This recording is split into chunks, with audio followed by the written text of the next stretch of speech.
Baik pemirsa, kita lanjutkan. Pak Ahmad Erani, saya langsung kembali ke Anda soal politisasi, ada aroma politisasi dalam dana desa ini. Tadi juga kita sempat dengarkan sedikit statement atau pengakuan dari Pak Dedi sebelum kita ke Mbak Dia, silakan. Soal isu itu ada 3 hal yang kami ingin sampaikan. Pertama, justru kami ingin peran Kementerian Desa itu hanya sebagai pihak yang membuat aturan main dalam proses seleksi. Dalam hal ini aturan main yang kami bikin antara lain adalah siapa yang akan menyelenggarakan proses rekrutmen itu.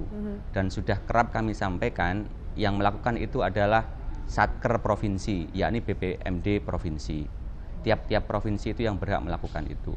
Jadi dengan model itu maka kita memberikan ruang partisipasi kepada daerah untuk melakukan rekrutmen. Yang kedua, kami ada kode etik.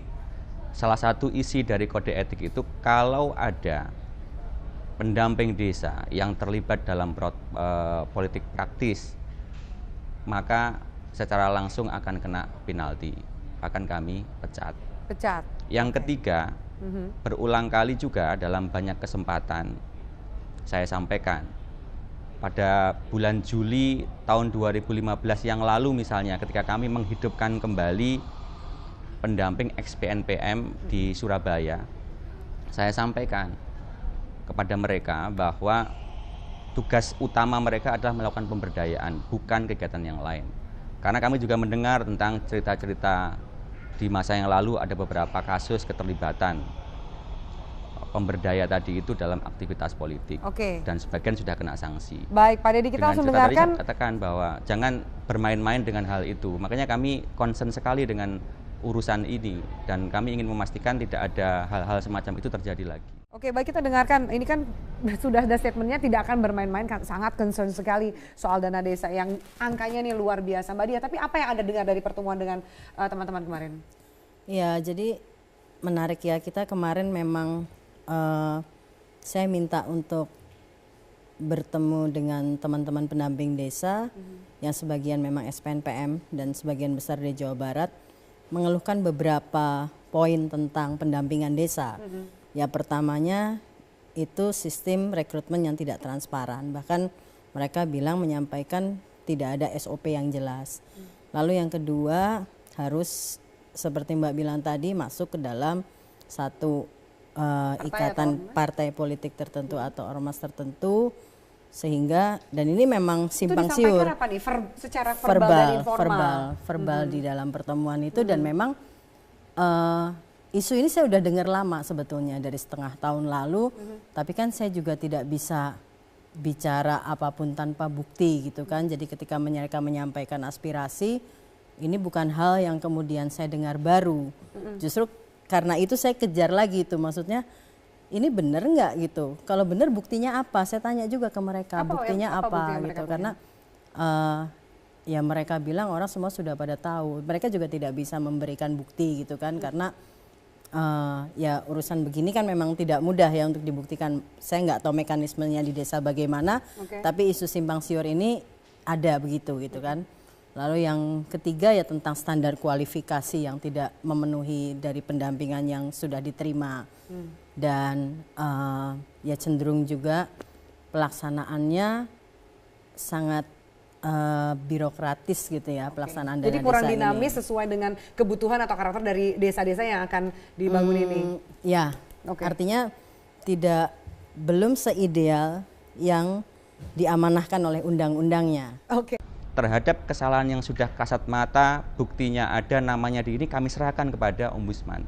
Jika memang betul terbukti nanti siapapun yang terlibat dalam proses itu harus dikenai sanksi. Adakah kemudian yang sudah diproses yang kedua, yang berkaitan dengan sekarang politisasi, berkaitan dengan sebuah parpol atau ormas?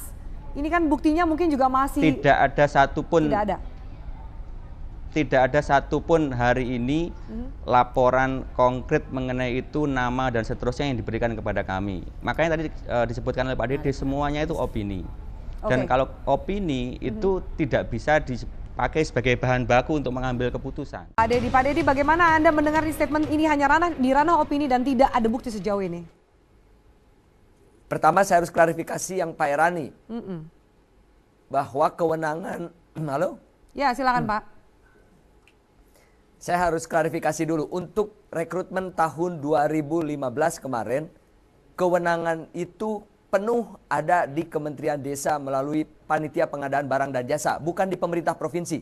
Dan ini yang kami juga kritisi bahwa dekonsentrasi ini setengah hati. Yang kedua, kalau politisasi, oke lah, nanti ada alat buktinya. Tetapi bahwa implementasi Anda punya alat proses buktinya, Pak rekrutmen Dedi? kemarin terhadap proses rekrutmen yang saya sebutkan, SMA, D1, D3, kami punya alat bukti yang lengkap. Dan Soal itu tidak politisasi dimobilisasi oleh Parpol Satker dan Provinsi. berkaitan dengan Parpol dan ormas tertentu, ada buktinya? Surat pernyataan ada saya berlambangkan. Oke, Dan kita analisis tunggu data alat bukti tabulasi yang Anda punya kecenderungannya ya. ada. Baik Pak Punya Dedi. saya satu. Baik, saya langsung minta tanggapan Pak Ahmad Ya, Erani. Mbak Ternyata Dia ya. buktinya banyak nih Dan Pak Ahmad Erani yang saya harus dimiliki. sampaikan juga terhadap Kalau tidak dipenuhinya kualifikasi buktinya banyak, itu. saya Baik, senang Pak sekali. Dedi, Kompetensi baik itu Pak Dedi padahal ditahan dulu, saya minta PPBJ tanggapan ada dari alat Pak Ahmad buktinya. Erani ya. Silakan Pak Ahmad Erani. Kalau ada bahan baku alat buktinya kami senang sekali untuk bisa mendapatkan itu dan kami tindak lanjuti. Mbak, ada informasi yang penting. Kami itu adalah kementerian yang pertama datang ke KPK untuk memastikan agar terkait dana desa, rekrutmen dan seterusnya terkelola dengan transparan. Yang kedua, marilah energi kita dihabiskan untuk urusan-urusan yang jelas arah dan tujuannya sesuai dengan mandat Undang-Undang Desa. Kami bekerja dengan mandat itu. Oke. Judul diskusi ini kalau Mbak pergi ke kantor kami itu lebih pas aroma kerja keras di kantor kami ketimbang apa yang Oke, kita lihat apakah sekarang yang terjadi diberikan untuk title dana di desa dalam ini isu aromanya ini. lebih kental mana, kerja Itu keras yang atau politisasi? menjadi, Baik, saya minta tanggapan dari Mbak Dia. Mbak Dia, ini bagaimana, ini ada dua pihak yang juga sama-sama mengklaim punya bukti dan satu mengatakan bahwa tidak ada. Iya, saya akan coba menantang peran teman-teman ombudsman. Karena tentunya kalau ini benar, itu kan secara calon pendamping desa kan bukan orang-orang yang terorganisir. Dia beda misalnya sama organisasi-organisasi yang udah terorganisir. Ini perlu Otomatis umum, kan? iya, kalaupun dia mau komplain, itu akan jadi personal. Dan saya yakin mereka juga bingung mau komplain kemana, mau protes kemana, mau kritis kemana. Oke. Nah, Jadi pintunya adalah ombudsman. iya, saya coba lempar ke ombudsman. Oke, kita lihat nanti kucuran dana pertama di tahun 2016 di bulan Maret ini 60% dana dari 47 triliun akan turun. Kita akan bertemu dan mendiskusikan bagaimana jalan di dana desa ini. Pak Dedi, saya akan langsung ke Anda dulu. Sejauh ini bagaimana temuan dari Forum Pendamping Dana Desa soal evaluasi dana desa sebelumnya di tahun sebelumnya dan juga perkembangannya di tahun 2016 ini, apa yang harus diantisipasi? Ya, pertama sebetulnya concern kami itu tidak hanya di dana desa ya, tetapi lebih kepada undang-undang desa secara keseluruhan. Bagaimana proses implementasinya.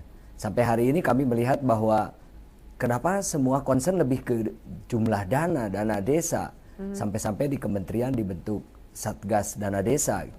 Kami melihat persoalan jauh lebih besar dari itu gitu. Jadi implementasi undang-undang desa secara keseluruhan yang kami ingin kritisi dan kita lihat bersama gitu.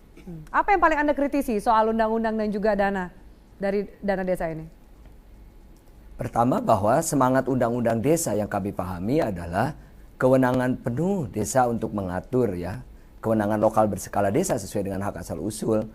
Hari ini kok rasa-rasanya dalam praktek implementasinya mulai dikebiri dengan pengaturan pusat yang berlebihan. Sebagai contoh misalnya, kita lihat Permen Desa 21 tentang prioritas penggunaan dana desa 2016.